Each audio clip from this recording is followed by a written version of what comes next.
ہوا تھا، تو یہاں سب کچھ مل جائے تو زوال ہے، چند سال گزرنے کے بعد زوال ہے۔ تو اب اللہ کہہ رہا میں تمہیں ایک اس سے اعلیٰ چیز بتاؤں، انبئکم بخیر من ذالکم، کیا ہے؟ للذین اتقوا عند ربہم جنات تجری من تحتها الانہار خالدین فیہا وازواج مطہرہ ورضوان من اللہ واللہ بصیر بالعباد، کہ اگر مجھ سے دوستی لگا لو نا، تقویٰ کیا ہے؟ اللہ سے دوستی لگانا۔ اور تقویٰ کوئی ایسی آسمانی مخلوق نہیں ہے یا ایسی کوئی مشکل صفت نہیں ہے جو پیدا عام سے عام مسلمان تقوی والا ہو سکتا۔ آگے آئیں گی، میں وہ بتا رہا ہوں، بلکہ پہلے وہ بتا دیتا ہوں کون ہے تقوی والے۔ اللہ جو یہ کہتے ہیں اللہ ہم تیرے اوپر ایمان لائے، یا اللہ ہمارے گناہ معاف فرما، ہمیں جہنم سے نجات عطا فرما۔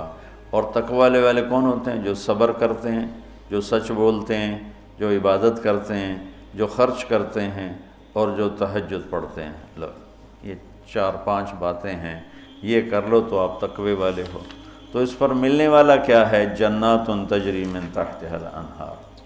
انسان جب سے پیدا ہوا ہے اور جب سے پروان چڑھ رہا ہے اور نسل در نسل آئیڈیل لائف کی تلاش میں، 18ویں صدی میں جب سائنس نے ایک دم آنکھیں کھولی اور انسان نے کائناتی علم دریافت کیے، تو ایک شور اٹھا کہ اب خدا کوئی نہیں ہے، اللہ کوئی نہیں ہے، یہ سارا سسٹمیٹک سسٹم ہے۔ تو ہم نے مادی طاقتوں کا راستہ دیکھ لیا ہے، ہمیں کسی خدائی جنت کی ضرورت نہیں، ہم دنیا کو جنت بنا دیں گے۔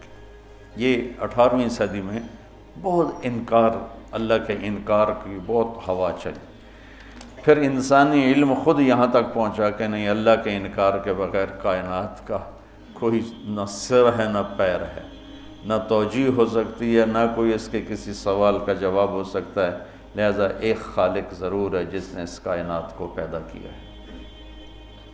تو انسان، اچھا ایک بات پہلے میں جو میڈیکل سائنس کہتی ہے کہ انسان اپنے ذہن میں کبھی بھی ناممکن کی تمنا نہیں کر سکتا۔ آپ کو کسی ان پڑھ سے ان پڑھ، ایک چھوٹی سی مثال، کدی 2 تے 2 5 ہو جان، کسی کو یہ تمنا کرتے دیکھا کدی 2 تے 2 5 ہو جان؟ ایک چھوٹی سی مثال عام فہم دی ہے، اس کو پھیلا دو۔ انسان کا کمپیوٹر ناممکن کو نہ سوچتا ہے نہ تمنا کرتا ہے، اندر وہ چیز جاتی نہیں، ناممکن کی تمنا نہیں پیدا ہوتی۔ پھر یہ زندگی کیوں چاہتا ہے؟ یہ کیوں چاہتا ہے موت نہ آئے، موت نہ آئے، موت نہ آئے؟ یہ کیوں چاہتا ہے جبکہ ناممکن کی تمنا اندر نہیں پیدا ہوتی؟ یہ مستقل صحت کیوں مانگتا ہے، لمبی عمر کیوں مانگتا ہے، ہر وقت کی جوانی کیوں مانگتا ہے، ہر وقت کی خوشی کیوں مانگتا ہے، جبکہ یہ ساری چیزیں ناممکن ہیں۔ اس جہان میں ہر وقت کوئی خوش نہیں رہ سکتا، ہر وقت کوئی صحت مند نہیں رہ سکتا، مستقل کوئی زندہ نہیں رہ سکتا۔ پھر یہ ساری خواہشیں جو ابھرتی ہیں یہ بھی بتلاتی ہیں کہ کوئی جہان ایسا چھپا ہوا ہے جہاں زندگی ہے، موت نہیں، آئیڈیل لائف ہے اور کوئی دکھڑا نہیں۔ یہ خود، یعنی میں آپ کو سائنس کے لحاظ سے بات بتا رہا ہوں، اس کی ہمیں ضرورت کوئی نہیں، لیکن ابراہیم علیہ السلام نے کہا تھا وَلَٰكِن لِيَطْمَئِنَّ قَلْبِي، کہ دل کے اطمینان کے لیے یہ بھی ایک دلیل ہے عقلی اور سائنسی کہ انسان ناممکن نہیں سوچتا، تو پھر کیوں سوچتا ہے جوان رہوں، خوشیاں دیکھوں، غم نہ دیکھوں، موت نہ دیکھوں، عالی شان گھر ہو، عالی شان سواری ہو؟ یہ کیوں دیکھتا ہے کہ ایک جہان موجود ہے جہاں یہ عالی شان زندگی موجود ہے۔ وہ کہاں ہے؟ عند ربہم، وہ اللہ کے پاس۔ جنت کہاں ہے؟ 7ویں آسمان اس کی بیس ہے، 7واں آسمان، اور 7ویں آسمان سے بنتی ہے اور یوں اوپر جاتی ہے۔ تو ایسا نہیں کہ وہ بلڈنگ اوپر جاتے جاتے جاتے عرش سے مل گئی، وہ بیچ میں سپیسز ہیں، یہ ایک جنت ہے، پھر ایک یہ ہے، ایک یہ ہے، ایک یہ ہے، ایک یہ ہے۔ عرش کے ساتھ جا کر جو جنت مل گئی ہے کہ اللہ کا عرش اس جنت کی چھت بن گیا ہے، وہ ہے جنت الفردوس۔ ان الذین آمنوا وعملوا الصالحات کانت لهم جنات الفردوس نزلا اولئک هم الوارثون یرثون الفردوس۔ تو فردوس اعلیٰ جنت ہے۔ اللہ نے ساری جنتوں کو بنایا کن کن کن، مطلب اللہ کو کن، اللہ کوئی بیٹھا کن کن نہیں آکھی جاندہ، یہ صرف ہمیں سمجھانے کے لیے، اللہ کو تو کن کہنے کی بھی ضرورت نہیں ہے، لیکن میرے نبی کا فرمان ہے باقی ساری جنت بنی میرے رب کے امر کے ساتھ، اور جنت الفردوس کو اللہ نے بنایا اپنے ہاتھوں کے ساتھ۔ تو یہ دنیا اللہ نے جس دن بنائی ہے، جس دن، اس سے لے کر آج تک اس کو ایک دفعہ بھی محبت سے نہیں دیکھا، اور جنت الفردوس کو جس دن بنایا ہے اس دن سے لے کر آج تک روزانہ دن میں 5 دفعہ رحمت کی نظر ڈالتا ہے۔ اور جنت الفردوس کو ہاتھوں سے بنایا ہے تو وہ کیا چیز بنی ہوگی؟ ہاتھوں سے بنایا ہے، وہ کیا چیز بنی ہوگی؟ جس دن بنایا تھا اس دن سے لے کر آج، اور آج سے جس دن اس میں جانا ہے، آنے والا زمانہ بھی موجود ہے، گزرا ہوا زمانہ کوئی 25 ارب سال ہے، 30 ارب سال ہے اس کائنات کو بنے ہوئے، تو اگر اسی عدد کو لے لیں تو میرے نبی کا فرمان ہے کہ اللہ جنت الفردوس کو روزانہ دن میں 5 دفعہ اس کا میک اپ کرتا ہے۔ پہلے سے 5 دفعہ جس چیز کا میک اپ ہو وہ کیا چیز بنے گی؟ اچھا یہ تو دنیا ہے نا، چھوٹی چیز ہے، اس کا تو زیادہ میک اپ ہو نہیں، اس مسجد کا ہم میک اپ شروع کریں تو یہ چھوٹا سا حال ہے، 1 2 سال 3 سال میں ہم دنیا کے تارے توڑ کے لے آئیں، تو بھی چند سال کے بعد کوئی جگہ ہی نہیں ہوگی بھی اب کہاں کیا چیز رکھیں۔ میں اس پہ حیران ہوتا ہوں، ایک لڑکی دلہن بن رہی ہے نا، تو وہ پارلر پہ اسے 1 گھنٹہ 2 3 4 5 6 7 8 لگا لو، اس کے بعد وہ کیا کریں گے؟ منہ ایڈا سارا، تو اب اس کے اوپر پورا ڈبہ تو نہیں ڈال دیں گے پاؤڈر کا، یا ساری سرخی اس کے منہ پہ مل دیں گے، تو وہ تو بھوتنی بن جائے گی بجائے دلہن بن۔ تو ایک لڑکی ہے، ایک لڑکا ہے، ایک گھر ہے، اس کی ڈیزائننگ ہے، اس کا میک اپ ہے، کسی کو چند گھنٹے لگیں گے، کسی کو چند سال لگیں گے، اور پھر ختم، کہ بس اس سے زیادہ نہیں ہو سکتا ہے۔ لیکن میں جب بھی سوچتا ہوں میں گم ہو جاتا ہوں، حیرت میں گم ہو جاتا ہوں کہ اللہ نے جنت الفردوس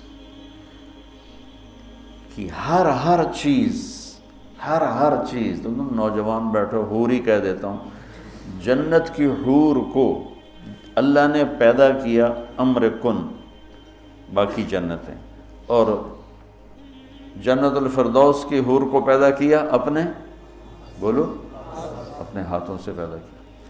تو کن اور ہاتھ سے کا کتنا فرق ہے۔ پھر جس دن پیدا کیا تھا اس دن سے لے کر آج کتنے سال ہو چکے ہیں؟ 30 ارب سال سے روزانہ پہلے سے 5 گنا زیادہ اللہ اسے خوبصورت کر دیتا۔ تو کیا کرتا ہے؟ اور اس کے اندر میک اپ کو قبول کرنے کی کتنی کیپیسٹی ہے، کتنی طاقت ہے کہ وہ روزانہ پہلے سے 5 گنا زیادہ خوبصورت ہوئی جا رہی ہے۔ اس کی ایک چارپائی لے لو، ایک کرسی لے لو، ایک پتا لے لو، ایک تنکا لے لو، ایک مور لے لو، ایک کبوتر لے لو، ایک پانی کا دریا لے لو، شراب کا جام لے لو، سراہی لے لو، بستر لے لو، پردہ لے لو، پلنگ لے لو، گھوڑا لے لو، کوئی چیز جنت کی لے لو، ہرن لے لو، مور لے لو، کوئی چیز، ہر چیز کو اللہ پہلے سے 5 گنا زیادہ حسین۔ آج 5 دفعہ مکمل ہو گیا، کل آئے گا پھر 5 دفعہ پہلے سے زیادہ حسین۔ 30 ارب سال سے جس چیز کا میک اپ ہو رہا ہو اور آئندہ زمانوں میں بھی اس کا ہونا ہی ہے، اور میک اپ کرنے والا بھی اللہ ہو تو وہ کیا چیز بنے گی؟ کیا چیز ہو؟ اور دنیا کو جنت بنا بھی لو تو موت کا کیا کرو؟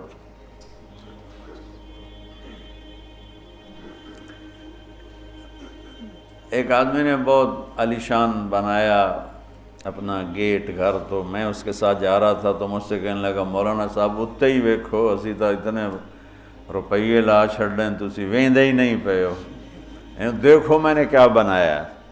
تو مجھ سے کہنے لگا مولانا صاحب اتنا ویکھو تو میں کتنے پیسے لائیں تے کی بنا دیتا ہے۔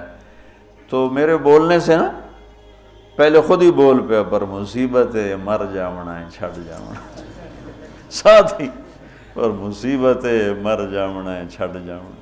میں کہا بھائی ہون دس، تو آپ ہی دس دیتا ہے، میں ہوں ویک کی کرنا؟ تو کیا علاج کرنا؟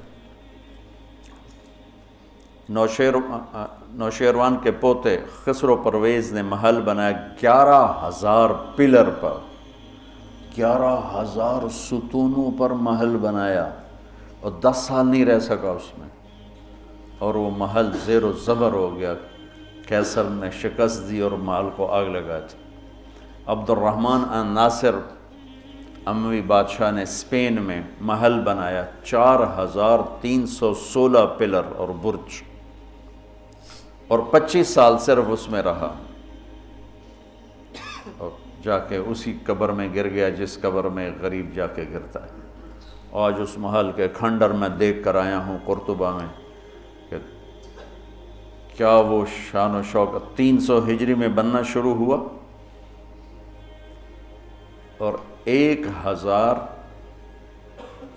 خچر سامان ڈھونے کے لیے اور 10,000 مزدور مستری راج اس پہ کام کرنے کے لیے، چونکہ اس مینول کام تھا سارا، مشینی کام تو تھا نہیں، اور پوری دنیا سے سونا چاندی ہیرے لائے گئے، اور مختلف جگہ پہ پارے کے تالاب بنائے گئے سورج کی گردش کو سامنے رکھ کر، کہ پارا چونکہ ٹکتا نہیں، یوں کرتا ہے تو سورج کی شعائیں اس پر پڑتی، اور جب وہ پارا ڈانس کرتا تو شعا بھی ڈانس کرتے ہی اوپر جا کے محل پہ پڑتی، تو پورا محل یوں رقص کرتا ہوا نظر آتا تھا، یوں سارا محل جھومتا نظر آتا تھا۔ اتنا اس اللہ کے نیک بندے نے تباہ کیا پیسہ قوم کا، اور ٹوٹل 25 سال، اب 350 میں وہ مر گیا، اور اس کی سوانے میں لکھا ہے 50 سال میں نے حکومت کی اور ہر دشمن کو زیر کیا، لیکن میں نے اپنی خوشی کے دن گنے 50 سال میں تو صرف 14 دن تھے، صرف 14 دن۔ تو اب اس کا کیا علاج ہے کہ آپ نے سب کچھ بنا لیا، موت کو بھگاؤ۔ جب موت ہے تو اللہ کہتا ہے یہ آئیڈیل ہوم نہیں بن سکتا، لہٰذا یا مجھ سے دوستی کر لے، تقوی اختیار کر لے، پھر تو دیکھ میں تیرے لیے جنت بنا کے بیٹھا ہوں، 7ویں آسمان سے چلتی ہے، اور پھر یہ درجات ہیں، 100 درجات تو صرف جنت الفردوس کے ہیں، اور باقی پتہ نہیں کیا چیز۔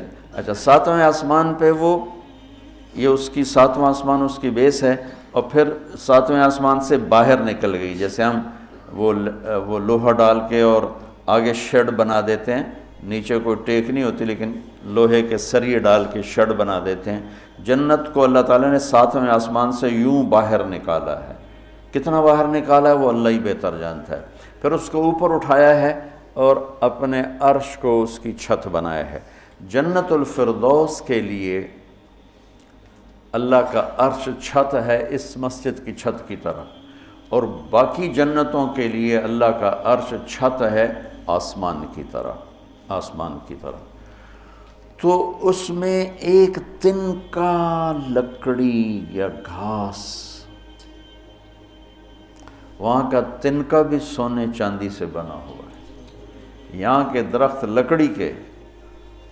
ایک کہنے لگا سونے چاندی سے پھل کیسے آئے گا؟ میں نے کہا لکڑ تو پھل کیوں میں آ جانا، یہ کوئی ہے عقل میں آنے والی بات کہ لکڑی سے پھل نکل ہے؟ لیکن چونکہ ہم ہر وقت دیکھتے رہتے ہیں تو وہ ہمارا ذہن اسے قبول کر چکا ہے، ورنہ کوئی عقل کی بات ہے کہ لکڑی میں سے آم نکل آتا ہے اور لکڑ میں سے انگور نکل آتا ہے، چھوٹی سی بیل میں سے اتنا بڑا تربوز نکل آتا ہے، یہ کیا چکر ہے؟ زمین پر پڑے پڑے پڑے پڑے پڑے اتنا ہو جاتا ہے۔ وہ کہتے ہیں کوئی فلسفی جا رہا تھا تو اس نے دیکھا اتنا بڑا تربوز زمین پہ پڑا ہوا اور آم لگے ہوئے درخت پر، تو کہنے لگا ایک ہی گل ہوئی، چھوٹے چھوٹے اتنے لا دیتے ہیں تو وڈے نو ہیٹھاں پاتا ہے۔ تو ابھی اسی سوچ میں تھا تو ایک کام ٹوٹ کے اس کی ٹنڈ پہ لگا، کہنے لگا سمجھ آ گئی یہ میرے اتنے ہندوانہ ڈاندا تو میرا کی حال ہے،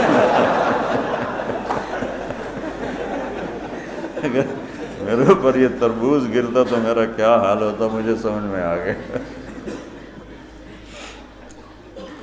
تو اللہ نے ادنا ترین چیز جو لگائی ہے جنت میں سونا اور چاندی ہے، زمرد اور یاقوت ہے، ہیرا اور جوہر ہے۔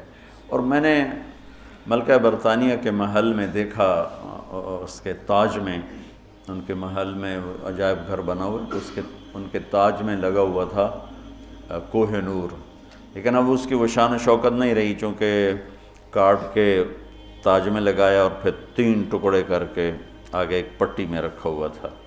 یہ پورا جب ہیرا تھا تو دیوگری جنوبی ہند کی ایک ریاست تھی، اسے علاؤ الدین خلجی نے فتح کیا۔ تو جب مال غنیمت کے لیے خزانے کا دروازہ کھولا گیا تو اس میں یہ ہیرا پڑا ہوا تھا۔ تو علاؤ الدین خلجی کے منہ سے بے ساختہ نکلا کوہ نور، یہ تو نور کا پہاڑ ہے، تو اس سے اس ہیرے کا نام ہی کوہ نور پڑ گیا۔ تو پھر جب انگریزوں نے فتح کیا ہندوستان کو تو پھر ملکہ برطانیہ کے لیے اسے جہاز کے ذریعے سے وہاں لندن پہنچا دیا گیا۔ یہ دنیا کا سب سے بڑا ہیرا تھا، ہو سکتا ہے اب اس سے بڑے ہوں، لیکن جنت کے کسی بھی لباس میں، تاج میں، گلاس میں، سراہی میں، میز پر، کرسی پر، بستر پر، مسیری پر، پلنگ پر، دروازے پر، کھڑکی پر جو موتی ہیرے جڑے ہوئے ہوں گے، اس میں سب سے چھوٹا موتی یا ہیرا یا نیلم یا زمرد یا پکھراج، جو بھی تم نام لے لو، جو آج دنیا میں قیمتی پتھر پائے جاتے ہیں، اس کو لا کر یہاں ٹیبل پر رکھ دو، وہ اتنا سارا ہو تو میرے رب کی قسم یہاں سے آسمان تک روشنی پھیل جائے گی اور خوشبو پھیل جائے گی، خوشبو پھیل جائے گی۔ تو اللہ تعالیٰ کہہ رہا ہے تم مجھ سے صلح تو کرو، مجھ سے یاری لگاؤ، تو میں نے آئیڈیل ہوم تمہارے لیے بنایا ہوا ہے۔ ایک نوجوان کہنے لگا اللہ حوروں کا لالچ کیوں دیتا ہے؟ میں نے کہا زنا سے روکنے کے لیے، کیونکہ لوگ شادی کر کے بھی زنا نہیں چھوڑتے ہیں، اور اللہ معاشرے کو پاک دامن دیکھنا چاہتا ہے۔ جس معاشرے میں زنا پھیل جاتا ہے وہ معاشرہ برباد ہو جاتا ہے۔ تو اللہ چاہتا ہے کہ ہر مرد عورت پاک دامن زندگی گزارے، اس لیے نے نکاح کا راستہ رکھا، اور پھر مرد کی شہوت کو روکنے کے لیے وعدہ کیا تو یہاں صبر کر، حلال کام کر، تو آجا میرے پاس، میں نے تیرے لیے تیری اس خواہش کا سامان تیار کر کے رکھا ہوا ہے کہ یہاں کا مادہ مٹی ہے، وہاں کا مادہ مشک و عنبر ہے، وہاں کی گھاس زعفران کی ہے، یہاں زعفران اتنا سا ملتا ہے اور لاکھوں روپے کا کلو ملتا ہے، اور وہاں پوری میدان میں جو گھاس ہے وہ زعفرانی ہے، اور گھر کی ایک اینٹ موتی کی ہے، ایک اینٹ زمرد کی ہے، ایک یاقوت کی ہے، ایک زمرد کی ہے، ایک سونے کی ہے، ایک چاندی کی ہے، بیچ میں مشک کا گارا ہے اور زعفران کی گھاس ہے، اور اللہ کا عرش اس کی چھت بنایا گیا ہے۔ اور وہ اندر بیٹھو تو باہر نظر آتا ہے، باہر بیٹھو تو اندر نظر آتا ہے۔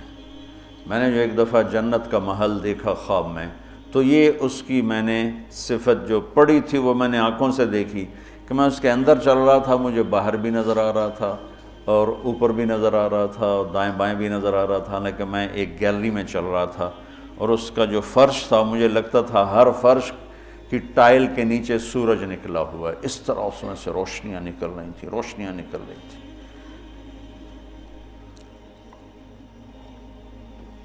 میں حور کو بیان کرتا ہوں جو ابن القیم نے لکھا ہے، لیکن جو میں نے دیکھی ہے وہ میں بیان نہیں کر سکتا، میں اس کو اب بھی دیکھ رہا ہوں،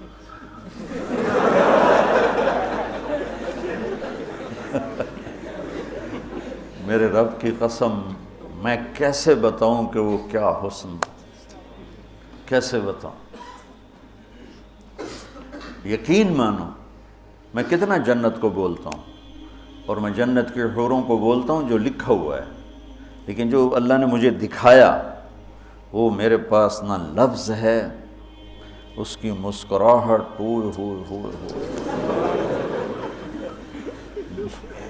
اگر وہ دنیا میں ہوتی تو میں تو ویسے مری فوت ہی ہو جاتا۔ اس لیے میرے نبی کا فرمان ہے کہ لولا ان اللہ قضا لأہل الجنت الا یموت لمات من حسنها وجمالها، اللہ نے جنت کی لڑکی کو ایسا حسن و جمال دیا ہے، اگر موت مرنا گئی ہوتی تو اس کو دیکھ کے آنکھیں برداشت نہ کرتی، کلیجے پھٹ جاتے، مر جاتے۔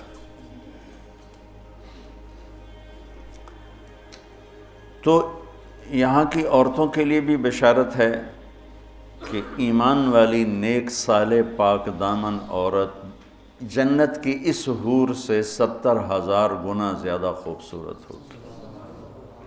70,000 گنا کا مطلب ہوتا ہے لا محدود۔ ایک دفعہ حضرت ام سلمہ نے پوچھا یا رسول اللہ نساء الدنیا افضل ام نساء الجنہ، دنیا کی عورتیں افضل ہیں یا جنت کی عورتیں؟ آپ نے فرمایا بل نساء الدنیا، ام سلمہ دنیا کی عورت۔ تو انہوں نے کہا یا رسول اللہ وہ کیسے؟ یعنی ہم تو مٹی سے بنی ہیں اور گندگیوں میں بھری ہیں، اور وہ تو مشک عنبر زعفران کافور سے بنی ہیں، پاک پاکیزہ ہیں۔ تو آپ نے فرمایا ام سلمہ بصلاتہن وصیامہن وعبادتہن للہ عز وجل۔ ام سلمہ یہ ان دنیا کی عورت نماز پڑھتی ہے، روزہ رکھتی ہے، اللہ کی بندگی کرتی ہے، اس وجہ سے البس اللہ وجوہہن النور، اللہ ان کے چہروں پہ اپنا نور ڈالے گا، واجسادہن الحریر، اور ان کے جسم کو ریشمی لباس سے سجائے گا، وامشاطہن الذہب، اور ان کی کنگھیاں سونے کی بنائے گا، ومجامرہن الالو، یہ میں نہیں دکھاتا یہ جو عود ہے الو، یہ پڑھن ایسا میں بیچارہ ماٹھا عود ہے، وہ تو جنت کا عود ہوگا، مجامر۔ اور کوئی دینا کوئی چیز پکڑنے کے لیے، یہ ٹیشو پیپر دے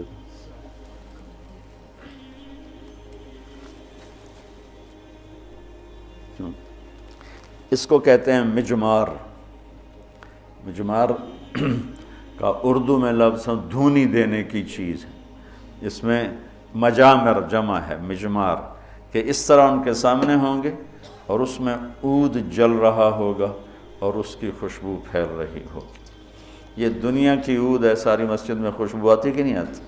ہم ماٹھی سی چیز ہے، تو وہ کیا چیز ہوگی؟ اور خوشبو ایک بہت بڑی یعنی فریش کرنے والی ایک نعمت اللہ نے بنائی ہے۔ دماغ کی غذا ہے خوشبو، آنکھوں کی غذا ہے سبزہ، اور دماغ کی غذا ہے خوشبو۔ اللہ تعالیٰ نے اس کو خوشبوؤں سے بھر دیا ہے۔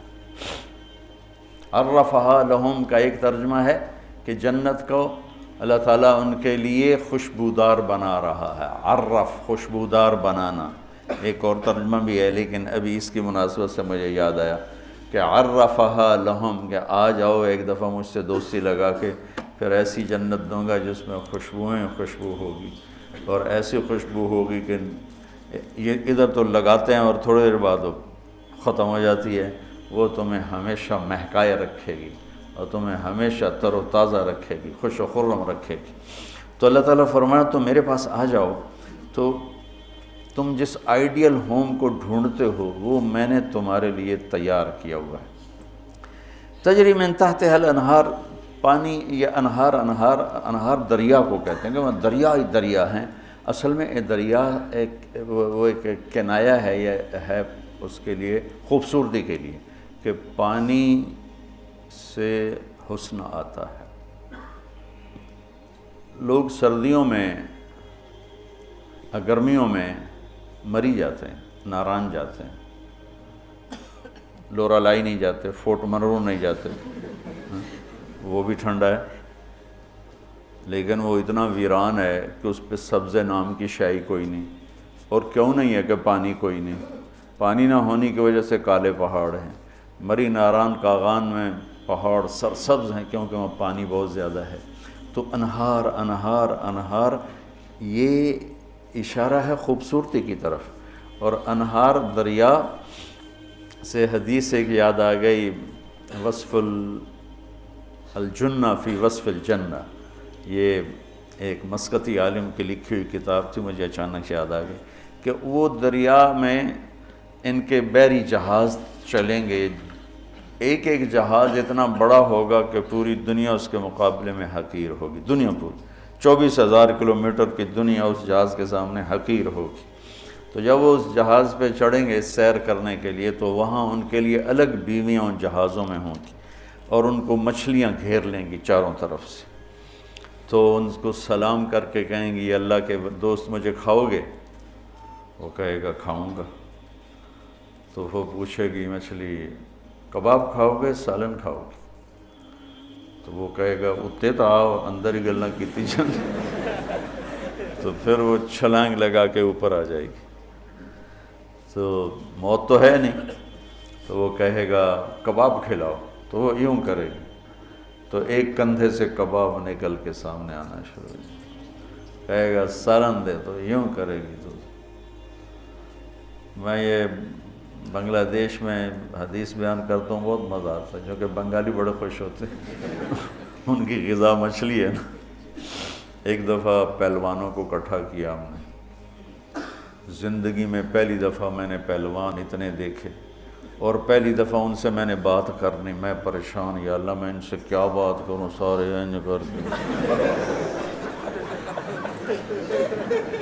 اڈی اڈی کنی، اڈے اڈے سر تے کن، کسی دا اینج کسی دا اینج کسی دا اینج، تو اینج کر کے پے ہوئے، یا اللہ میں انہاں بلائنوں کی گل کراں، انہاں دی کھوپڑیاں کتوں گل جاؤں۔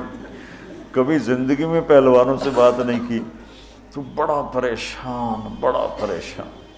ظہر کی نماز کے بعد بیان تھا، مونی روڈ وہ پہلوانوں کا اکھاڑا ہوتا تھا۔ خیر نماز ظہر کی ہو رہی تھی، تو نماز کے دوران اللہ نے نا میری راہبری فرمائی، مجھے ایک حدیث یاد آ گئی۔ تو بیان شروع ہوا تو وہ ان کے بیٹھنے کا انداز ایسا جیسے کوئی اکھاڑے میں ہی بیٹھے ہوئے ہیں، وہ لتاں لمیاں کیتی ہوئی ہیں، تو منہ اتنا کیتا ہوا، میں تو نہ دے سامنے چڑا جا بیٹھا ہوا سا۔ تو میں نے ان سے کہا دیکھو بھائی، یہاں سے میں نے بات شروع کی، دیکھو بھائی اصل زندگی ہے جنت اور دنیا ہے عرض۔